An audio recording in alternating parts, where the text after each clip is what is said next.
A wheat plant is effectively a plant that is a starch factory.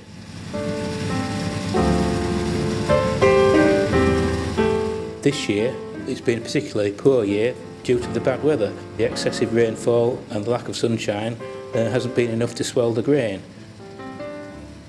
A crop can look very good in the field, but when you come to get the combine in, the yield can be down as much as 20%.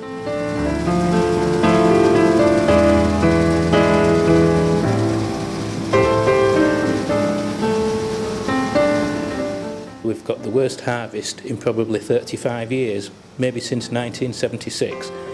Not only in this country, but all over the Northern Hemisphere, conditions have been poor. It's either through drought or through too wet.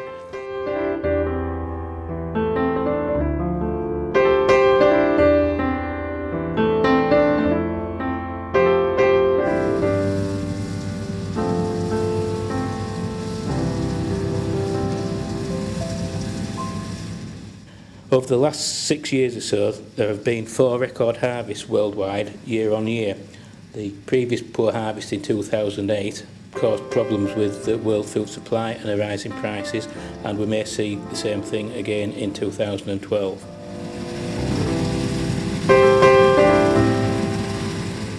We are in a fortunate area, and there's always been a seed salmon harvest in our part of the world. That is something that we have to be thankful for. Even in poor years, we have a harvest. It may not be always what we want it to be, but there's a harvest and there will always be enough to go around for everyone in this country. Not always the case in other parts of the world.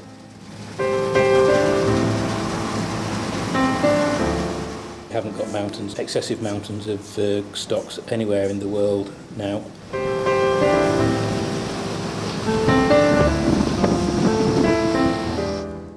Worldwide, the demand's getting greater, the population is increasing year on year, and the fact that people are getting more affluent in other parts of the world, not only in North America and Western Europe, but in the Far East, and that alters people's diet.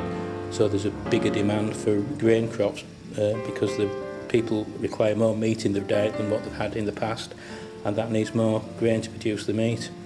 So the demand for foodstuffs is gaining ground all the time.